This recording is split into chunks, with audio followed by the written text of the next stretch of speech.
Bismillah ar-Rahman ar-Rahim. Assalamu alaikum. It is exactly 9:27 a.m. This very grey and overcast day in my part of the world. In fact, I think it's raining, and a 60% chance of rain has been predicted for the greater Gauteng area. So it looks like it's going to be rain, rain, rain, and more rain. Okay, on with the show, and we welcome to the program research associate at the African Center for the Study of the U.S., and that, of course, is you, Gideon Chitanga, and you are at Wits University. A very good morning to you. Welcome. Good morning to you, and good morning to the listener. So, Gideon, we understand that China's government has criticized Taiwan for seeking to use the Taiwanese people as, in inverted commas, cannon fodder by extending compulsory military service from 4 months to 1 year. And this will start in the year 2024. Obviously, they're doing this because they want to protect themselves from China itself. Is that not true?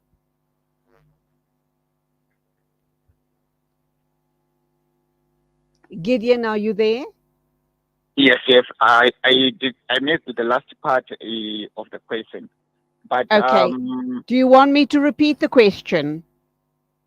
yeah, you were saying the people of Taiwan seek to protect themselves from China, right? That was the last part. Yes. So just to give a bit of a context on this issue, Taiwan is a semi-autonomous, or let's say independent. Some media reports would say a self-ruling democratic democratic country. But the Chinese government claims Taiwan to be part of China, and it is very important to understand that this has been a long-going issue for several decades. You would trace it back to the history of modern China, when the CCP eventually became the governing party in China, and Taiwan then claimed to be outside China under what was called the Kuomintang government.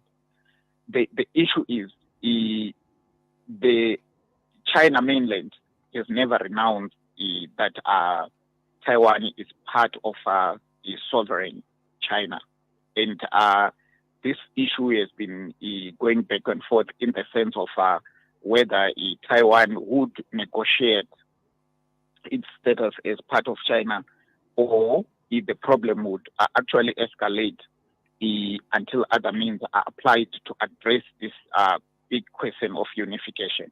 So in short, there is an ongoing issue that relates to the unification of Taiwan under the Chinese government, or under the CCP government, if I would say it in very simple ways.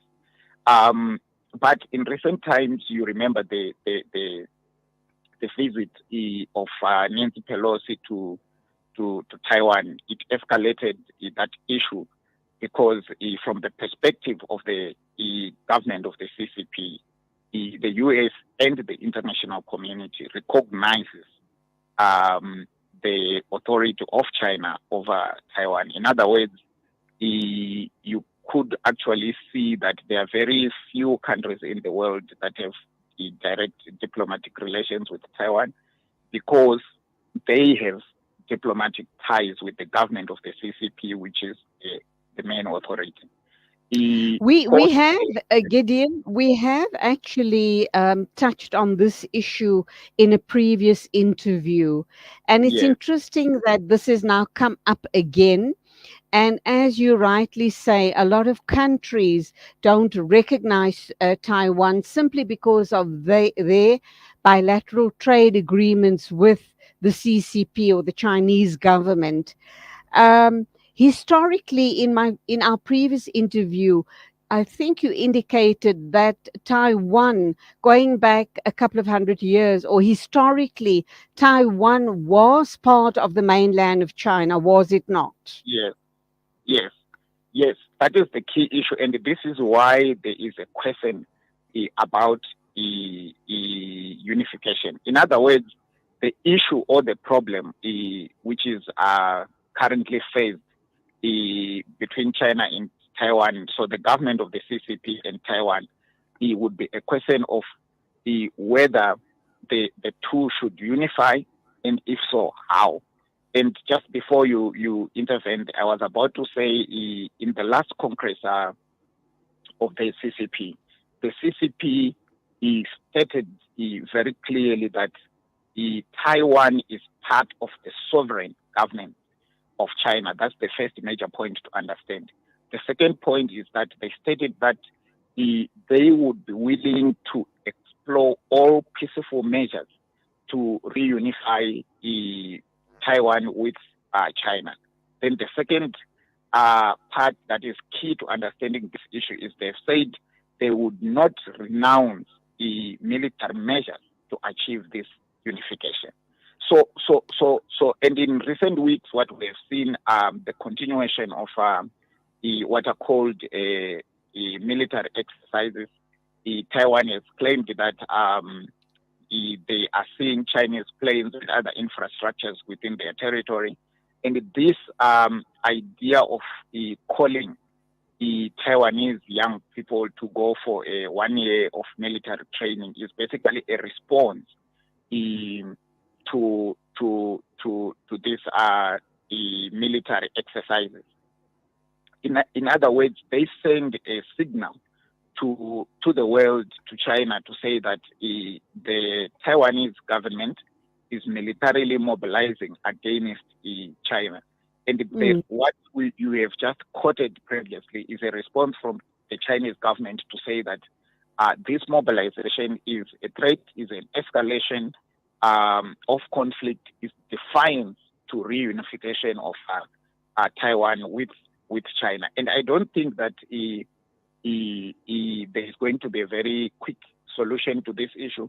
I think that moving forward, possibly the CCP government will continue to claim its authority, historical authority, that is over Taiwan.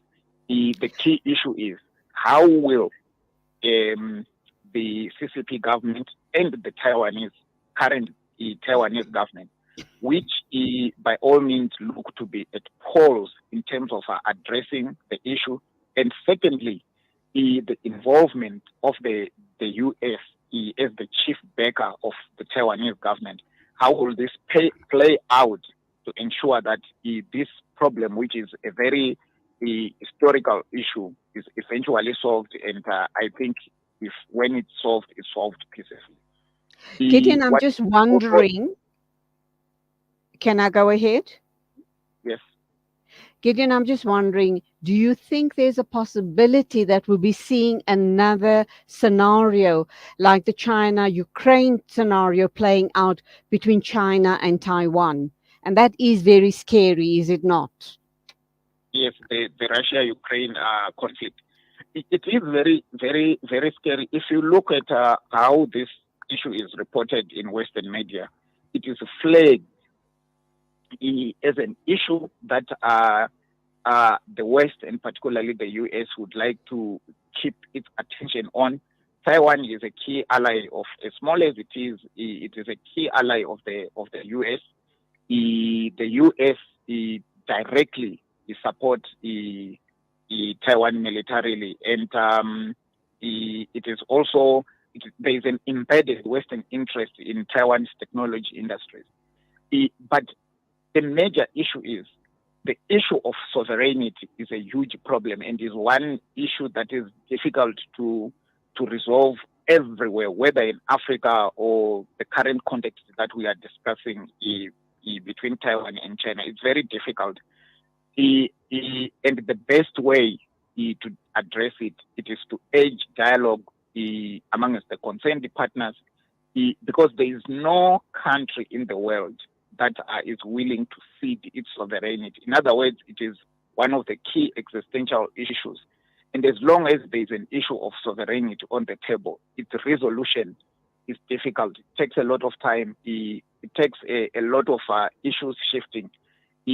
But I would say that at the moment, I don't see an immediate violent conflict in the nature of the Ukraine-Russia conflict happening in the short term. What I see is we will see a lot of tension. The two concerned parties will continue to differ, but definitely in the long run, if it's not resolved peacefully, surely there is such a determination, a well-stated conviction from the CCP government that they are not willing and they are not going to cede their sovereignty to any other sovereign state outside.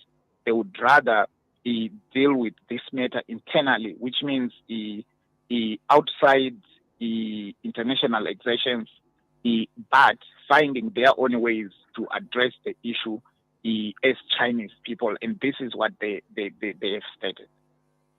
Okay, two very important questions. Sorry, continue.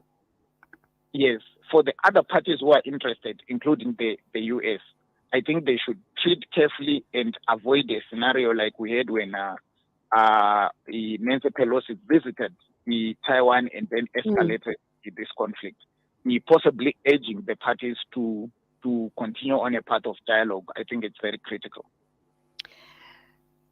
Taiwan is a democratically run country. They have a democratically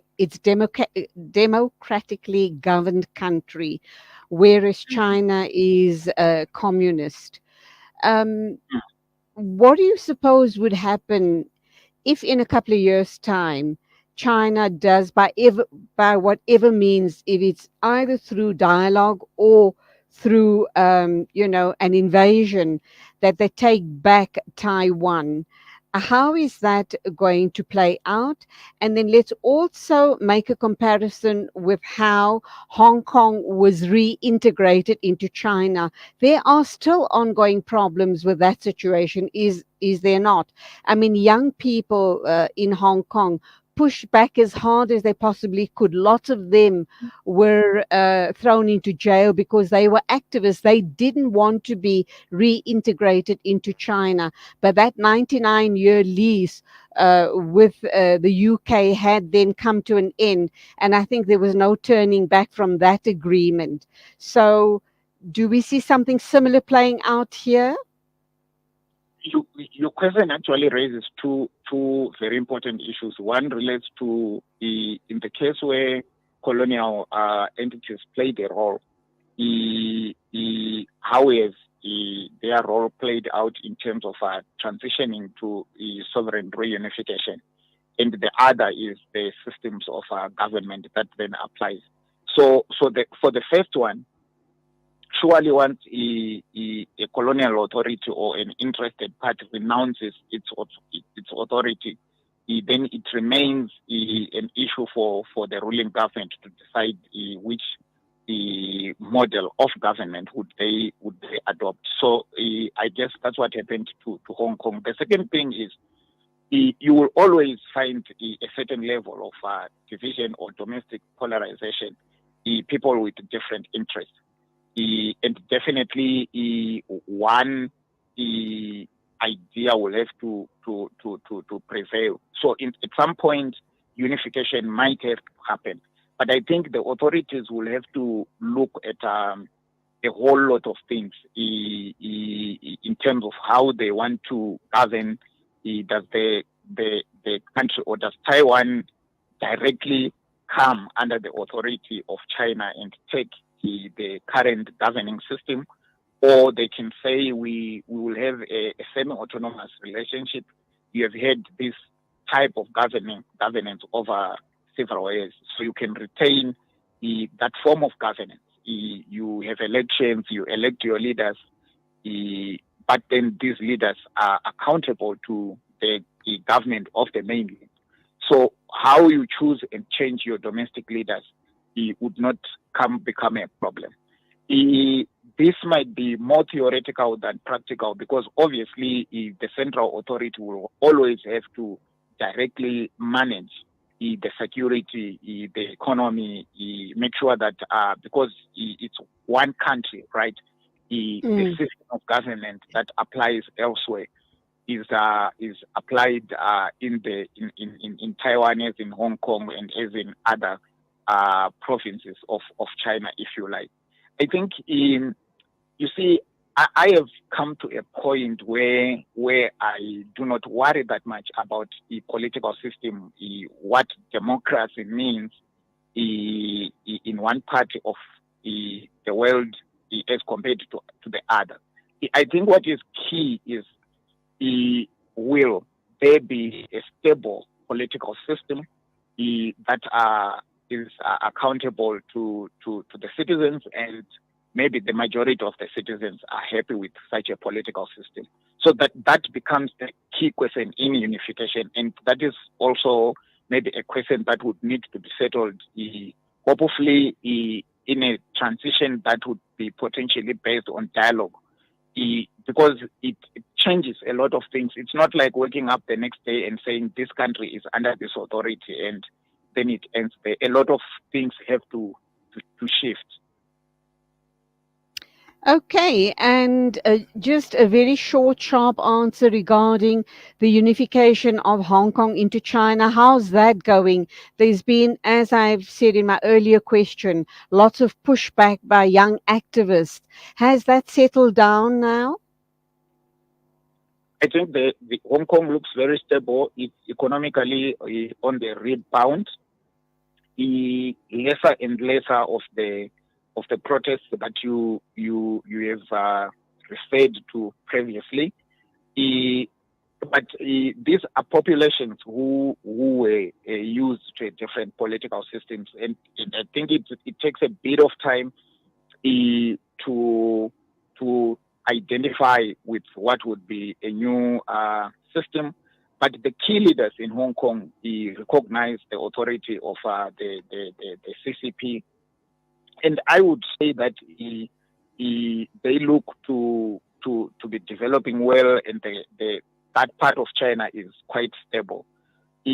So that might imply that reunification itself is not a threat to domestic stability, but people will always have or exist with different political and economic views and other ideas.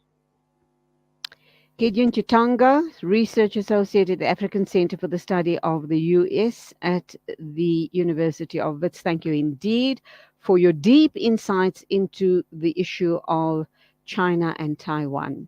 Have yourself a wonderful and prosperous new year. Keep safe, drive carefully, and God bless. Thank you. It is exactly 9:46. News and views on Salam Media. Do stand by. We still have a few issues that we want to throw out this morning.